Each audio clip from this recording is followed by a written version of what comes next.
Hello बच्चों, let's read the question. So the question here is, if K1 is the radius of gyration of a circular disc about tangent perpendicular to plane of the disc, and K2 is the radius of gyration of a circular ring of same size as disc about any diameter, what is the value of K1 square upon K2 square? Okay, तो question में क्या पूछ रहा है, हमारे पास disc है, उसका radius of gyration कुछ मतलब टेंजेंट परपेंडिकुलर टू डिस्क से निकालना है, और K2 हमें निकालना है ऑफ मतलब रेडियस ऑफ गायरेशन रिंग का निकालना है ऑफ एनी डायमीटर, तो K1 square upon K2 square का वैल्यू निकालना है.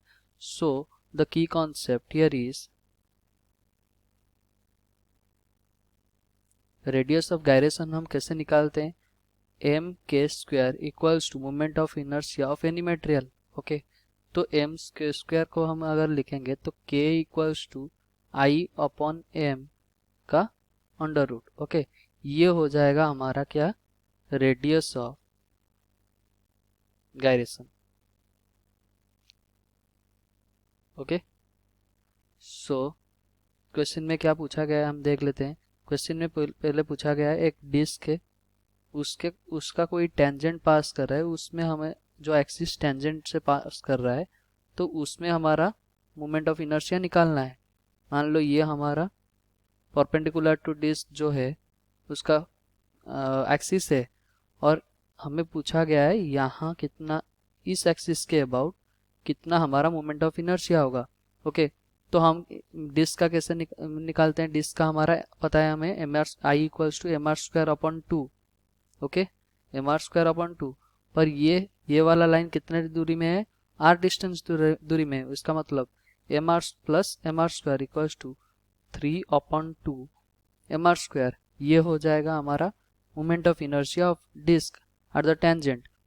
तो अगर इसका रेडियस ऑफ गायरेशन निकाले तो हम क्या लिखेंगे, M K square equals to K one का square equals to 3 upon two M R square.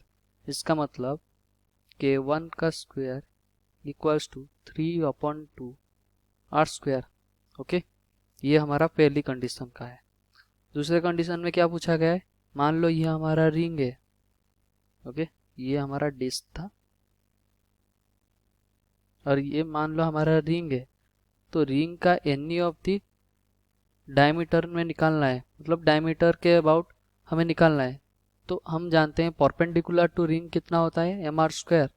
तो हमारा पासिंग थ्रू द डायमीटर कितना हो जाएगा, moment of inertia of ring passing through the diameter हमारा कितना हो जाएगा, M R square upon two. Okay, so हम यहाँ क्या लिखेंगे, एम के टू का square equals to M R square upon two. Okay, तो हमारा कितना आ जाए, के टू का square equals to R square upon two. इन दोनों को अगर डिवाइड करें तो K one upon K two का होल स्क्वायर इक्वल्स टू 3 आ रहा है. So our answer is K one upon K two का square equals to 3. Okay, this is our answer. Hope you understood well. Best of luck. Thank you.